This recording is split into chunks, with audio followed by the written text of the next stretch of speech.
그래서 11장은 여러분들이 잘 아시는 대로 믿음장이라고 말하고 있습니다. 믿음이 어떤 거냐, 어떻게 믿음으로 사는 거냐, 이런 사실을 수많은 믿음의 선배들의 간증들을 간략간략하게 소개해 주면서 믿음이 이렇게 사는 거다, 그렇게 말씀을 해주고 있습니다. 근데 그 중에 아브라함과 사라, 이 노 부부의 믿음에 관한 평가, 하나님께 하신 평가, 그것이 오늘 읽은 본문 말씀에 있습니다. 다시 돌아가서 보면 11, 12절을 보니까 하나님께서 어떻게 평가하셨냐면, 믿음으로 사라 자신도 나이가 많아 단산하였으나 잉태할 수 있는 힘을 얻었으니 이는 약속하신 이를 미쁘신 줄 알았습니다. 생리적으로 자녀를 낳는다는 것은 불가능한 상황 속에서 하나님을 미쁘신 줄로 알고 믿을 수 있는 분으로 알고 아이를 낳았다, 그렇게 말씀하시죠. 12절도 보니까 이러므로 죽은 자와 같은 한 사람으로 말미암아 하늘의 허다한 별과 또 해변의 무수한 모래와 같이 많은 후손이 생육하였느니라. 하나님의 평가는 죽은 자 같았던 그가 믿음으로 말미암아 많은 후손들을 얻게 되는 믿음의 어머니가 되고 믿음의 아비가 되었다, 그렇게 말씀을 하고 계십니다. 여러분들은 이제 내 믿음 가지고 사라처럼 많은 믿음의 후손들을 얻을 수 있을 거다라는 믿음을 갖고 계신가요? 나는 내 믿음 가지고는 도저히 그런 삶은 이제 못 살 거야, 포기하는 마음을 갖고 계신가요? 문자 그대로 사라는 생리적으로 모든 것이 끝났습니다. 그래서 성경은, 주님께서는 하나님께서 평가하시기를 죽은 자와 같은 자, 죽은 자와 방불한 자, 그에게서 수많은 후손들이 생겨나는 믿음의 어머니 역할을 했다, 그렇게 주님께서 평가하십니다. 여러분들이 사라보다는 더 젊고, 그렇죠? 아브라함보다는 훨씬 더 젊을 텐데 이 젊은 나이에 주님이 미쁘신 분이다, 이 사실을 확고하게 믿고 주님 앞에 견고하게 선다면 여러분들을 통하여 수많은 영적 후손들을 얻게 하시는 하나님의 능력이 지금도 가능한 줄로 믿습니다. 저는 여러분들에게 약간 좀 자랑을 해야겠는데요. 제가 대학교 2학년 때, 지금부터 50년 전입니다. 예수님이 나의 주님이시구나, 내가 죄사함 받고 구원 받았구나를 알고 난 이후에, 믿고 난 이후에 너무도 기쁘고 감사해서 닥치는 대로 전도를 했습니다. 그때는 목사도 아니죠. 그냥 대학생이었습니다. 군대 가서도 부하들에게 복음을 열심히 전했습니다. 또 제대한 뒤에 대학원생으로 있으면서도 복음을 열심히 전했습니다. 그리고 신학교에 가서도 복음을 열심히 전했고, 미국 유학 와서도 계속 만난 사람마다 복음을 전했습니다. 그리고 그들 가운데에서 관심을 나타내는 사람들은 제자 양육을 하기 시작했습니다. 그렇게 50년이 지났습니다. 여러분들을 통해서 지금까지 예수를 믿은 지가 몇 년 되었는데 몇 사람의 영적인 구원의 열매를 얻으셨는가, 한번 스스로 되돌아보시길 바랍니다. 제가 좀 자랑하겠다 그랬는데 제가 적어놓은 것도 없고 아무것도 없지만 아마도 최소 1000명 이상은 나를 통해서 예수님을 믿었겠구나, 그런 생각을 합니다.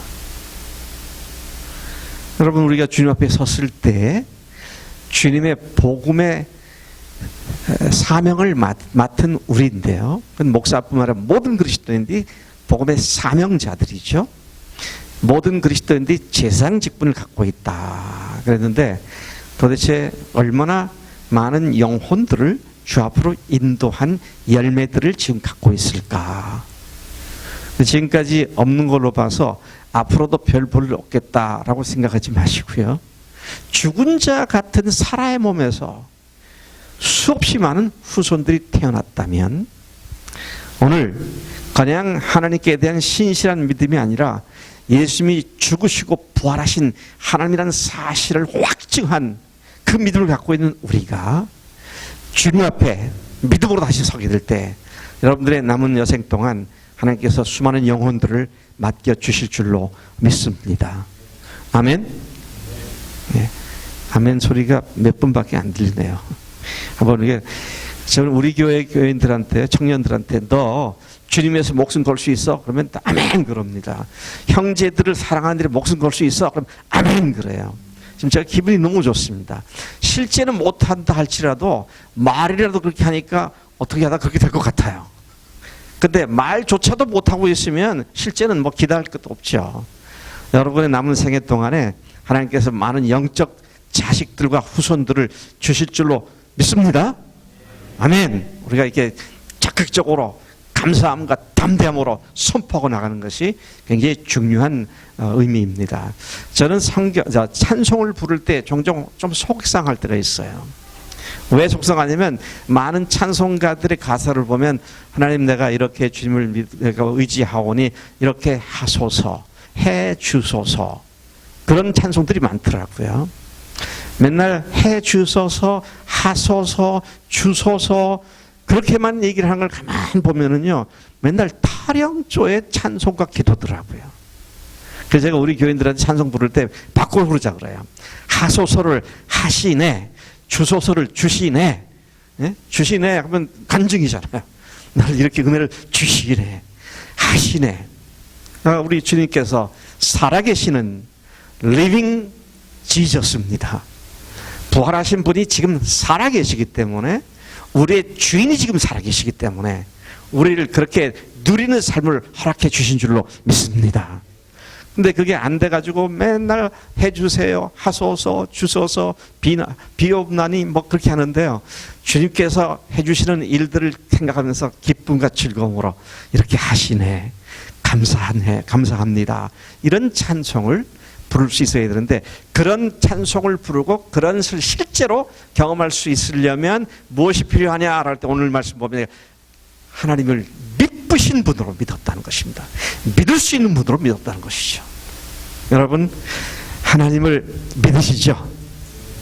그냥 하나님이 계시다 막 하늘나라에 계시다 그게 아니라 지금 살아서 내 속에서 역사하시는 성령 하나님이 나와 함께 하시다 이 사실을 믿으면 두려울 게 사실은 아무것도 없습니다. 아멘이시죠? 예, 우리 담대하게 이렇게 나가야 할 줄로 믿습니다. 올해는 이 본문 말씀에서 하나님께서 우리를 인도하시는 소중한 원리를 배우게 됩니다. 오늘 이 말씀을 묵상하는 가운데 하나님의 역사하시는 근본 원리를 제대로 이해하고 배워서 우리의 삶이 오로지 그분의 인도하심만을 받고 복되고 확실한 삶이 되기를 간절히 소망합니다. 오늘 이 말씀을 보면 좀 이상한 말씀입니다. 앞만 봐도 상식적으로 잘 납득이 가지 않는 말씀입니다. 왜요? 목적지를 모른 채 믿음으로 아브라함이 떠났다고 말하기 때문입니다. 여러분 무작정 하나님께서 떠나라 그러시니까 무작정 차 타고 떠날 수가 있습니까? 그냥 운전대가 가는 대로 그냥 맡기고 갈 수가 있겠어요? 그때 여러분 보니까 목적지를 갈 바를 알지 못하고 떠났다 그랬습니다. 아무나 봐도 믿음이라고 하는 것이 이런 것이라면 참 비합리적이고 무모한 것이 아니겠는가 그렇게 생각이 들 만큼 그들은 이 부부는 하나님을 믿고 의지하고 떠나라고 하셨을 때 갈 바를 알지 못하고 목적지를 모르는 상태에서 출발을 했다라는 것입니다. 8절 말씀을 다시 한번 읽어보시겠습니다. 8절 말씀 같이 한 목소리로 읽어보시겠습니다. 시작. 믿음으로 아브라함은 부르심을 받았을 때 순종하여 장래 유업으로 받을 땅에 나아갈새 갈 바를 알지 못하고 나아갔으며 근데 그가 이렇게 갈 바를 알지 못하고 떠나갈 수 있었던 것을 맨 앞에서 뭐라고 하면 믿음으로 그렇게 했다는 겁니다. 믿음으로 그렇게 했다. 여러분, 믿음이라고 하는 것은 하나님이 말씀하셨다면, 하나님이 말씀하셨으면 그 말씀이 반드시 이루어진다는 사실을 믿고 순종하며 행동하고 떠나는 것이 그게 참된 믿음이다.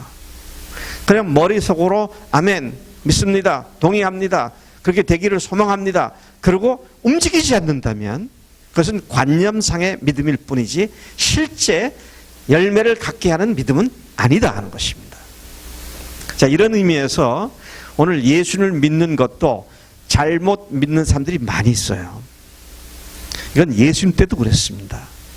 예수님께서 요한복음 2장에 보면 많은 표적을 행하시니 이에 많은 사람들이 예수를 믿었다 그랬는데 예수께서는 그들에게 자신을 의탁치 않으셨다. 이는 그들 속에 있는 것을 아셨기 때문이다. 믿었다고 하는 그 사람들을 예수님께서는 인정하지 않았다는 겁니다. 8장에 가서 보면 자기를 믿은 유대인들에게 말씀하십니다.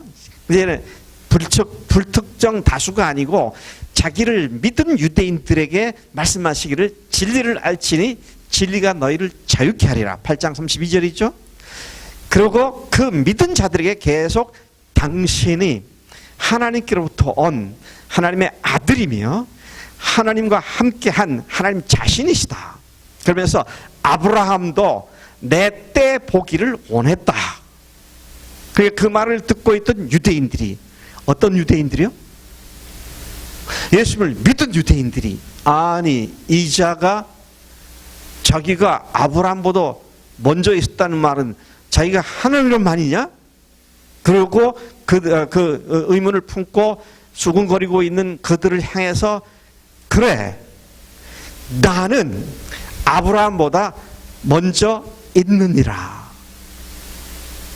내가 아브라함보다 먼저 있다. 이게 또 이상한 말입니다. 영어 표현에서 주절이 과거면 종속절도 과거여야 합니다. 근데 주님께서 뭐라 그랬냐면 영어 표현으로 말하면 before Abraham was born. was born이니까 과거잖아요. 아브라함이 나기 전부터 I 하면 영어 문법에 막히려면 I have been 그러든지 I was 그러든지 그렇게 되는데 I am 그렇게 하죠. 하나님께는 시제가 없잖아요. 현재입니다. 그러니까 무슨 말이에요? 내가 하나님이다 그렇게 말씀하신 것입니다. 그러니 그 얘기를 듣던 예수님을 믿었다고는 유대인들이 예수님이 하나님이라고 말씀하시니까 돌을 더 치려고 합니다. 그럼 믿었다는데 예수님이 하나님이라고 자신을 아브라함이 일하기 전부터 내가 있다. 그건 하나님이다. 그 말씀인데 그렇게 말씀하시니까 자기를 믿은 유대인들에게 말씀하셨는데 그들이 돌로 치려고 합니다. 여러분, 믿었다고 하는 것과 조금 전에 아브라함의 경우에 믿고 실제로 떠나는 행동을 했다는 것은 그 믿음의 차원이 다른 것이다 하는 것이죠. 오늘 여러분들의 믿음이 정말 그분이 하나님이시고 그분이 죽으시고 부활하신 하나님이 지금 나의 주님 되셨음을 믿는다면, 그리고 성령께서 오늘 내 속에서 나의 삶을 인도하고 계시다는 사실을 믿고 그분이 그 말씀대로 순종할 때 능력으로 그 삶을 능히 살 수 있게 해준다는 사실을 믿는다면 주저할 것이 무엇이며 두려울 것이 무엇이냐 것이죠.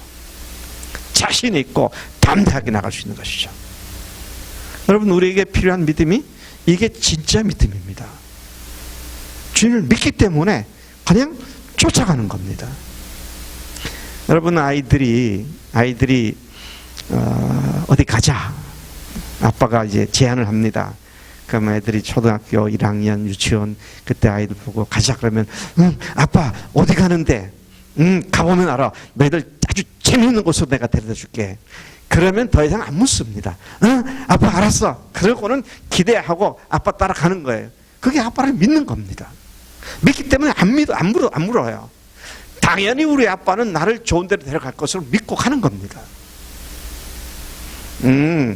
아빠, 근데 좀 자세히 얘기해 주세요. LA로 간다고요? LA 어디로 가실 건데요? 아, 할리우드로요? 아니면 뭐 디즈니월드로요? 아, 디즈니랜드인가? 거기로 갈 거예요? 뭐 그렇게 묻지 않습니다. 아이들은 좋은 데 데려간다 하면 그냥 기뻐하는 겁니다. 왜? 아빠를 믿기 때문에, 엄마를 믿기 때문에. 근데 지금 아브라함과 사라가 믿음으로 그렇게 했다. 근데 뭐라고 그랬느냐 하면 갈 바를 알지 못하고 떠나갔다 그랬습니다. 그럼 우리가 주님을 믿는다면, 그분이 하나님이라는 사실을 믿는다면 조금도 두려울 것 없이 정확하게 하나님께서 몇 번지까지 어디까지 가라 말씀 안 하셨다 할지라도 가라신 그분이 인도하실 것이다 믿는다면 조금도 두려울 것이 없이 담대하게 갈 수 있는 믿음의 근거가 우리 주님 자신인 줄로 믿습니다. 참 어떻게 보면 참 어처구니 없고 무모한 것이다 그렇게 생각할 수도 있습니다. 우리는 목적지는 물론이고 목적지는 모든 과정을 알고 확인하고 그리고 안전하다고 생각할 때 움직이는 습성에 매우 익숙해 있습니다.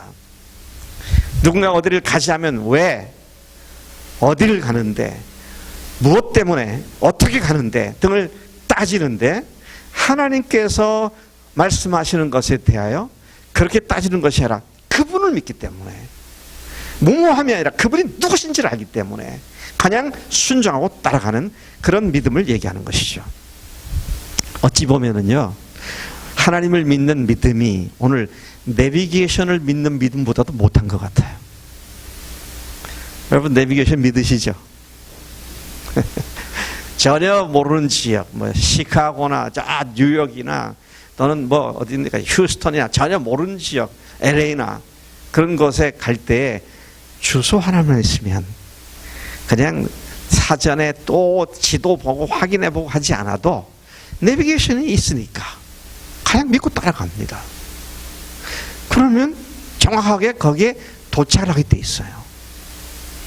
근데 그렇게 내비게이션을 믿으면서 우리 인생길 전체를 알고 계시고 인도하시는 하나님을 믿지 못해서 불안해한다. 그거는 믿는 자가 아니다. 이렇게밖에는 말할 수 없는 그런 모습을 우리가 생각해 보게 되는 것이죠. 아브라함은 어디로 가는지 목적지를 모르는 상태에서 떠나라는 하나님 말씀 믿었기에 자신만이 아니라 온 가족과 함께 본토 친척 아비집을 떠났습니다. 하나님은 어떤 분이십니까? 그분은 모든 것을 아시고 모든 것을 하실 수 있는 전지전능하신 하나님이신 줄로 믿습니다. 그분은 어디서나 계시는 무소부재하신 편재하신 하나님이신 줄로 믿습니다. 또 그분은 우리에게 가장 좋은 것으로 채우시는 능력의 하나님인 줄로 믿습니다. 우리를 사랑하시고 우리를 지키시고 보호하시는 하나님의 사랑의 하나님이시고 자비의 하나님이시고 긍휼에 풍성하신 하나님인 줄로 믿습니다. 이걸 믿으면 뭐가 걱정이에요? 와, 그 하나님께서 나와 함께 계시기에 말씀하시면 그대로 순종하게 되고 순종하게 되면 그것이 실제로 이루어지는 그런 하나님께 대한 믿음이 아브라함과 사라를 떠나게 했다라는 것이죠. 하나님께서는 특히 아들 예수님을 세상에 보내시고 우리들의 죄를 십자가에서 대신 죽게 하셨고 그리고 사흘 만에 그분을 죽은 자 가운데서 다시 살리심으로써 죽은 하나님이 아니라 살아계신 하나님으로서 오늘 우리에게 오셔서 우리 속에서 역사하시는 능력의 하나님이신 줄로 믿습니다. 예수님은 십자가에서 죽은 것으로 끝난 분이 아닙니다. 죽는 것은 모든 것이 끝입니다. 그래서 한국에서도 무슨 정치, 경제 무슨 이런 문제로 사회적으로 큰 이슈가 돼서 문제가 됐다 하더라도 그래서 재판을 받고 수사를 받고 재판을 받는다 할지라도 그 피의자가 죽으면 모든 수사나 재판을 다 종료시켜 버립니다. 왜? 죽으면 끝이니까. 죽은 자 붙들고 더 이상 얘기할 게 없으니까요. 예수님 십자가에 죽으셔서 끝나버렸다면 우리는 예수님과 함께 하는 이유가 없습니다. 근데 그분이 다시 살아나셔서 십자가에 죽으신 것이 하나님으로서 우리를 대신 죽으신 것이 분명해졌고, 그분이 십자가에 죽으셨기 때문에 우리의 모든 죄가 단번에 완전히 영원히 사해준 것이 분명해졌기 때문에, 그리고 지금 살아계신 하나님이시기 때문에 우리가 그 예수님을 믿는 믿음으로, 그래서 저는 10여 년 전부터 가는 곳마다 부활한 예수님을 굉장히 강조합니다. 그분이 지금 죽으신 바라 살아계신 하나님이시라고, 지금 살아계신 부활하신 주님이시라고. 그러니까 우리가 두려울 것이 없고 담대함을 가지고 나갈 수 있게 되는 것이다. 아멘이시죠? 이게 분명해지면은요, 세상 두려울 거 없고요, 세상 염려할 게 없습니다. 근데 이게 이 믿음이 부족하거나 약하면 늘 흔들릴 수밖에 없는데, 그러나 부활이 우리를 사랑하신 하나님의 증거였기 때문에 부활로 살아나신 주님을 믿고 의지하게 될 때 능히 승리하게 되는 줄로 믿습니다. 예. 그래서 우리가 믿는 하나님은 살아계신 하나님이시다, 그렇게 말씀하게 되는 거죠. 제 말을 오해하지 마시기 바랍니다. 갈 바를 알지 못하고 나아갔다는 말을 오해하지 마시기 바랍니다. 왜냐하면요, 하나님께서는 모든 하나님의 사람들을 부르실 때에 궁극적인 목적지는 분명히 알려주셨습니다. 목적지도 모르는데 떠났다는 말은 무슨 뜻입니까? 하나님은 아브라함에게 궁극적 목적지를 이미 알려주셨고 그곳으로 부르셨던 것입니다. 그것은 앞으로 영원한 유산으로 받게 될 약속의 땅이었습니다. 그러나 지도상 어느 위치라고는 점을 찍지는 않으셨어요. 그런 땅을 주시겠다고 약속하셨습니다. 11절에 보니까 장래에 유업으로 받을 땅에 나아갈새 갈 바를 알지 못하고 나아갔다, 그렇게 말씀을 하고 있습니다.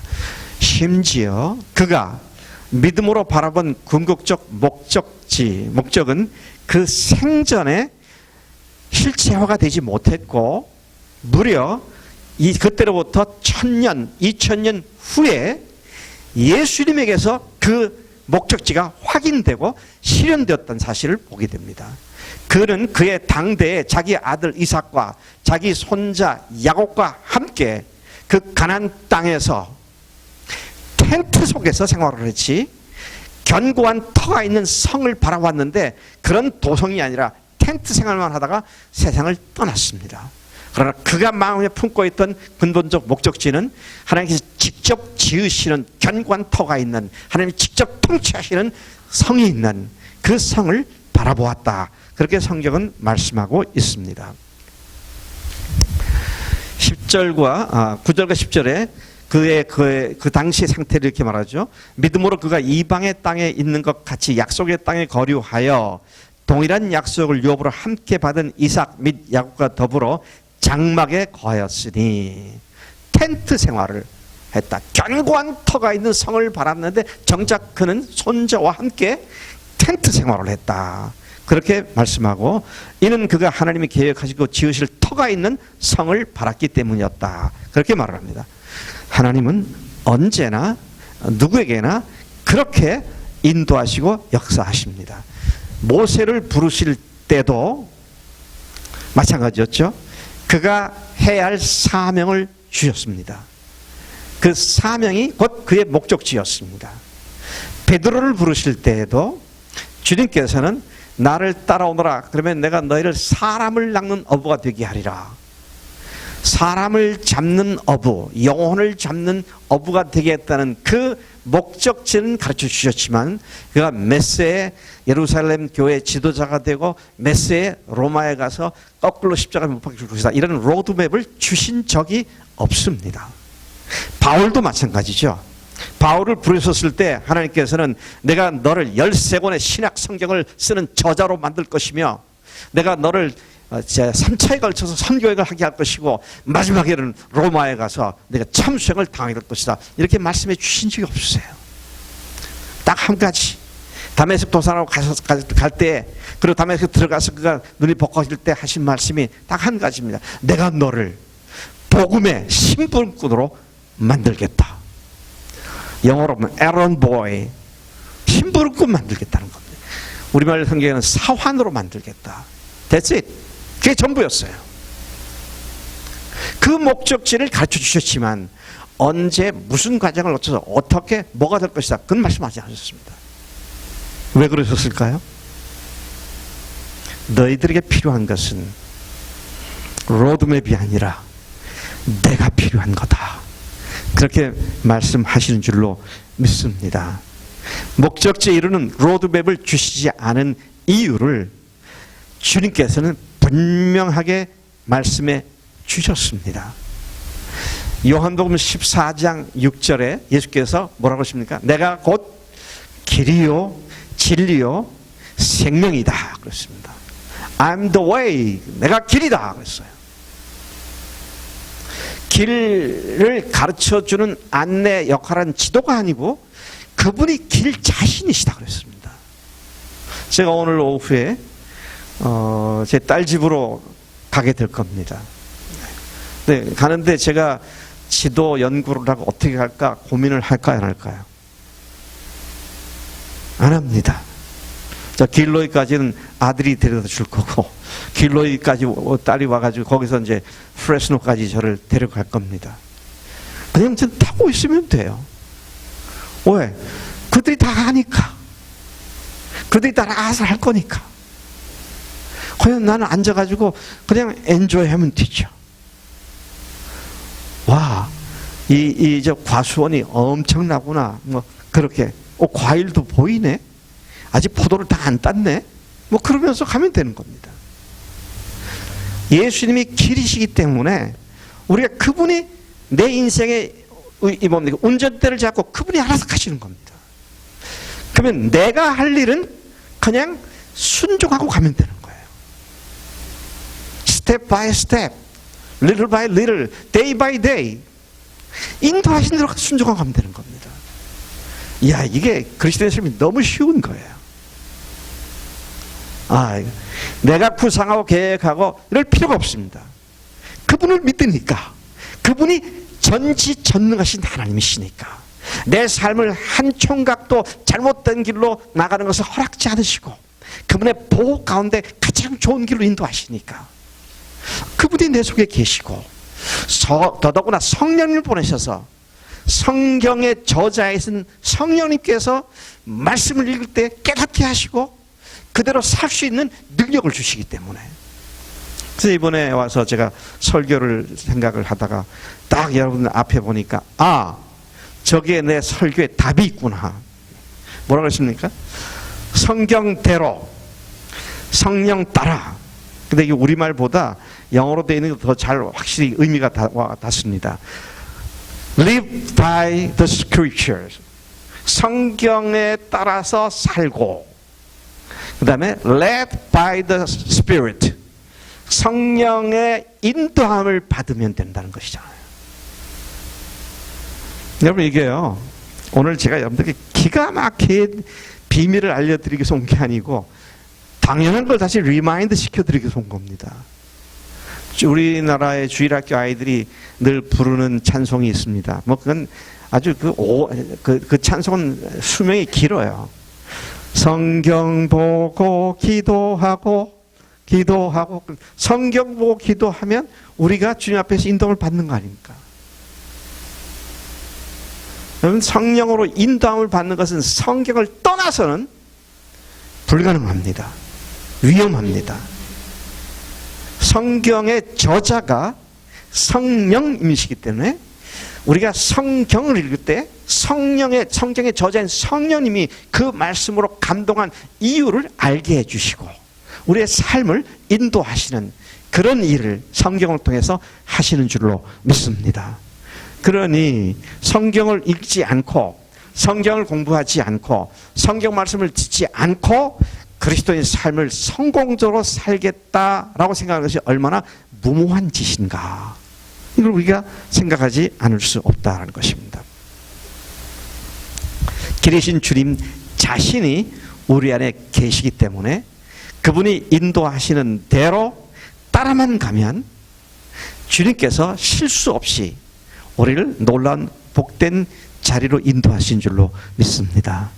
그래서 여러분, 제 말을 여러분들이 믿음으로 받기를 원하는데요. 이제부터 여러분의 목적을 다 버리시기 바랍니다. 여러분이 마음속에 갖고 있는 목적을 버리세요. 뭔가 목표가 있으시죠? 그거 버리세요. 그리고 어떻게 되느냐? 주님께서 어떻게 인도하시는가? 그냥 따라만 가세요. 그러면 그분은 실수가 없으십니다. 저는 아까 10년 동안 부활하신 주님을 증거했다 그랬는데 10여 년 전부터 제가 갖고 있는 모든 걸 다 포기했습니다.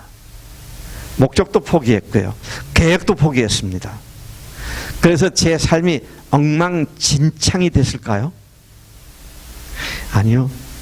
그렇게 하고 나니까 제가 계획했거나 생각했던 것은 차원이 다른 하나님의 일을 하나님께서 시키시더라고요. 여러분, 제가 지금 굉장히 바쁜 사람입니다. 금년만 해도 벌써 외국에 3군데를 나가가지고, 왜 제 책이 지금 7개 언어로 번역돼서 거기 신학교와 목회자들 세미나를 해주기 위해서 계속 다니고 있어요. 또 11월 말 인도를 거쳐서 12월 초까지 네팔을 가야 합니다. 내년 1월에는 또 인도네시아를 가야 돼요. 5월에는 필리핀을 가야 합니다. 아마 그 6월쯤이나 7월쯤에는 이제 니카라과나 아니면 과테말라나 중남미를 가야 합니다. 왜? 스페인어로도 번역 출판이 곧 되기 때문에요. 저는요, 65세 대학 교수로, 신학 교수로 은퇴를 하고 70세까지는 있지만 그 다음에는 좀 쉬어야겠다. 자, 저는 그렇게 생각했어요. 지금 쉴 틈이 없어요. 근데 또 재미있는 건 보세요. 제가 아직 정정하잖아요. 머리에 물감만 들이면 50대로밖에 안 보일 거예요. 근데 그런 힘을 주세요. 제 초등학교, 국민학교 동기들은요, 엊그제 한 친구도 쓰러졌더라고요. 계속 지금 가고 있어요. 근데 하나님께서 날이 갈수록 힘을 주시는 거죠. 외국에 나가서 음식 같은 거 좋지 않잖아요. 이상한 건 저는 어디 가든지 음식만 보면 다 맛있어요. 그렇게 하나님께서 인도를 하시더라고요. 언제까지 쓰실지 몰라요. 뭐 언제까지 쓰겠다는 생각도 좀 안 합니다. 그냥 하신 대로 하시라고. 여러분, 그러니까 얼마나 자유로운지 몰라요. 전에는 계획했던 것들이 안 되면 제가 저를 괴롭혔습니다. 제가 뭔가 실수를 하거나 실패를 하면 쟤를 괴롭히는 놈이 하나 딱 있더라고. 그게 제 자신이더라고요. 이 바보 같은, 그것밖에 안 되느냐. 이렇게 물에 코 박고 죽어라. 뭐 이런 생각도 들고 말이죠. 별 생각이 다 들더라고요. 근데 지금은 주님께서 하라신 대로 해서 내가 기대했던 것보다도 성과가 많지 않아도 that's okay. 주님께서 씨를 뿌리라고 하셨으니까 나는 순종을 했고 열매는 또 주님께서 맺혀주실 것이니까. 저는 책 번역해 출판에 돈 많이 듭니다. 네? 근데 그것만 돈 많이 드는 게 아니라 저기 선교지에 가면은요, 거기 참석하는 사람들 사방에서 오니까 교통비도 줘야 돼, 먹여줘야 돼, 재워줘야 돼. 그것도 다. 그러니까 출판 비용보다 그 비용이 더 많이 들더라고요. 그거 계산하면 제가 못 갈 겁니다. 근데 계산 안 한 지가 오래됐어요. 근데 참 신기한 건 영어 책이 금년에 나왔잖아요. 금년 5월, 6월 달에 나왔는데 책 번역 출판인데 제일 돈이 많이 드는 것이 영어판일 것이다 생각을 했었어요. 아마존에서 제 책을 인쇄한 거 아세요? 아마존닷컴에 지금 거기서 팔고 있는데요. 근데 그 영어 책을 출판해 내는 일에 있어서 여러분 믿거나 말거나 돈 한 푼도 들지 않았습니다. 전 너무 놀랐어요. 하나님께서 이렇게 일하시는구나. 네? 그걸 가만 보니까 그 사람들이 비즈니스를 너무 잘해요. 책을 보통 한 번 되면 3,000권, 5,000권 이렇게 찍는데 책을 한 권도 안 찍었더라고요. 그리고 주문을 하면 그때 책을 찍어요. 그러니까 웨어하우스 같은 게 필요 없는 거죠. 그때 찍어서 보내주고 끝나는 겁니다. 그래 미리 저한테 돈 받을 필요도 없어요. 참 하나님께서 놀랍게 역사하시는 거야. 영어 책 만들기에 제일 돈이 많이 들겠다는데 한 번도 안 든다는 게, 이게 야, 하나님이 하시는 일이 이런 방식이구나. 그분이 여러분들이 그분께 맡길 때 그분이 여러분을 통해서 그분의 일을 하시는 줄로 믿습니다. 네. 그분은 우리의 내비게이션이십니다. 네. 자, 이제 마지막으로 하나만 더 말씀드리고 마치겠는데요. 하나님께서 매일 매순간 삶의 길을 인도해 주시는데 어떤 마음에 인도하심을 주시느냐? 하나님 말씀을 듣는 마음이 준비된 사람들에게 인도하시더라고요. 듣지 않는 사람은 못 알아듣습니다. 근데 듣는 사람들은 하나님께서 준비된 만큼 말씀해 주시더라고요. 출애굽기에서도 보면 모세를 통해서 그들이 300~400년간의 노예 생활로부터 건져냈잖아요. 근데 한 단계 한 단계 한 단계 그들을 이끌어 주셔서 14흘길이면 갈 수 있는 곳을 40년을 광야에서 돌게 하셨고, 근데 그 40년 광야 생활도 구름이 떠오르면 이스라엘 백성들이 짐 꾸려서 다시 움직이기 시작해서 구름이 멈추는 곳에 성막을 먼저 짓고 그 주위에 자기들의 텐트를 짓고 인도하신 대로 가는 것이 40년 걸렸잖아요. 근데 그 40년이 왜 필요했을까요? 300~400년간의 애굽에서의 노예 생활로 말미암는 뼛속 깊이 물든 노예 근성들을 빼버리는데 그 시간들이 필요했더라고요. 그래서 어떻게 됐습니까? 드디어 모세가 죽고 여호수아가 가나안 땅을 향해서 요단강을 건널 때, 모세 때는 이스라엘 백성들이 밤새도록 동풍이 불어서 갈라져서 마른 이 홍해 바닥을 건너갔지만, 여호수아 때는 마른 강이 아니고 아직 도도히 흐르고 있는 강물에 그들의 믿음으로 발을 디뎠을 때에 강이 멈추고 하류가 마르게 되는, 와, 이렇게 믿음의 사람들로 바뀌어졌구나. 여리고성을 돌 때도 하루에 한 번씩, 마지막 날에는 7바퀴를 도는 이런 어처구니 없는 작전 명령을 그냥 믿음을 갖고 그들이 하더라고요. 그러니까 여리고성이 그들 무너집니다. 그렇게 순종하는 사람들로 준비되어 있을 때 하나님께서 그 일을 하시더라고요.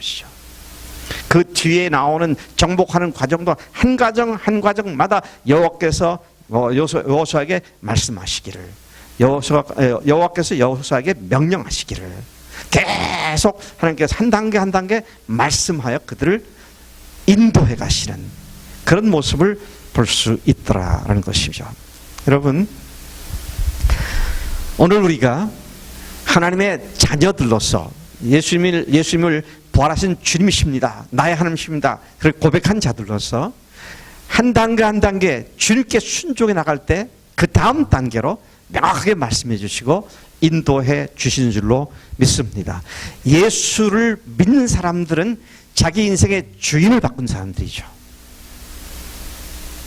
자기가 자기 삶의 목적이었고 이유였고 자기 삶의 동기였던 삶이 이미 지나간 사람들입니다. 이제는 더 이상 애굽 땅에 있지 않고 이제는 가나안 땅에 들어온 사람들입니다. 그렇기 때문에 주님께서 말씀하시는 대로 순종하며 나갈 때 개인도 그렇고 가정도 그렇고 교회도 그렇고 이전에 경험해보지 못했던 놀라운 하나님의 능력을 경험하게 되는 줄로 믿습니다. 구원은, 제가 간대마다 요즘 외치는데요, 구원은 끝이 아니고 완성이 아닙니다. 아, 구원 받으니까 됐다, 난 지금 천국 갈 수 있어, 그게 구원이 아닙니다. 구원은 시작이고 새로운 과정에 들어간 겁니다. 그래서 구원이라고 하는 것은 하나님의 사명으로 우리를 부르신 것이고 하나님이 태초 창세 전부터 계획하셨던 하나님의 섭리에 우리를 초청하신 것입니다. 네, 예수님께서 오셔서 그것이 무엇인지를 분명히 말씀해 주셨는데 그것이 바로 하나님의 교회를 세우는 것입니다. 그래서 오늘 여기에 코너스톤 교회를 세우셨고 여러분들의 헌신과 수고를 통하여 이 교회가 안 믿는 사람이 볼 때도 저 교회 가면 예수님을 만날 수 있다. 저 교회 가면 예수 제자들로 가득 차 있는 교회다. 이런 교회가 되도록 여러분들을 이 교회에 부르셨고 여러분들을 일꾼으로 부르셔서 복음의 사명자들로 부르신 줄로 믿습니다.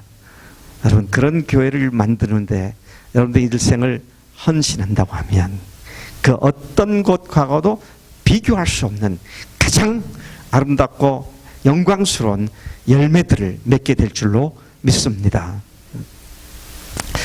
우리가 그 궁극적 목적에 부르심을 받았음을 알고 확신한다면 이제 우리에게 필요한 것은 거대한 거보를 내딛는 것이라 한 발짝씩 한 발짝씩 오늘 내게 말씀하신 데 순종해서 나아가는 그런 삶이 주님께서 더 큰 삶으로, 더 큰 사역으로, 사명으로 우리를 인도하실 줄로 믿습니다.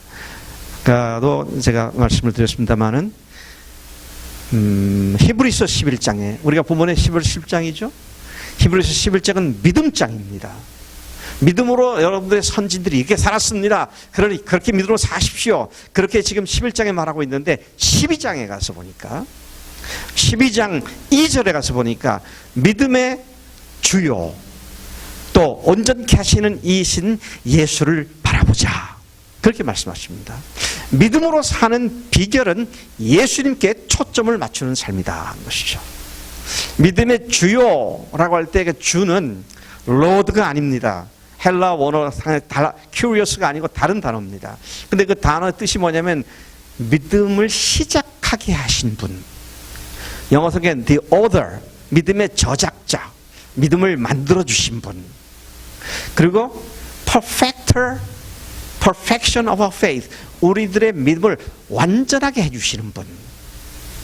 주님으로부터 우리의 믿음이 시작됐고 주님으로 말미암아 우리의 믿음이 완성되는 줄로 믿습니다. 그렇기 때문에 우리는 전 과정을 통해서 그 주님을, 그 예수님께 초점 맞추는 이 삶을 집중적으로 살아가는 것이 필요하다. 여러분, 교회가 매일 아침 함께 매일 성경에 여호수아서를 그동안 묵상해 오셨죠? 또 여기 보니까 이번 가을은 가스펠 프로젝트 해가지고 여러분들 등록받고 공부를 하죠? 또 매주 설교 말씀을 들으시죠? 목장 모임에서 또 말씀과 삶을 나누시죠? 자, 그런 것들이 하나하나 순종해 가는 데 있어서 결정적인 역할을 하는 것들이기 때문에 여러분, 그런 것들을 소홀히 여기지 마시고요. 그것들은 소홀히 여기고 어느 날 갑자기 은혜를 받아가지고 확 변화되고 그게 아닙니다. 정말로 주님을 모셨다면 이제는 매일매일 한 걸음 한 걸음의 삶이 여러분들이 전에 밟아보지 못했던 복된 삶으로 인도하는 하나님의 인도하심이 되는 줄로 믿습니다. 로드맵을 주신 적이 없으세요. 한 걸음 한 걸음 순종하라고 말씀하십니다. 기도하시겠습니다.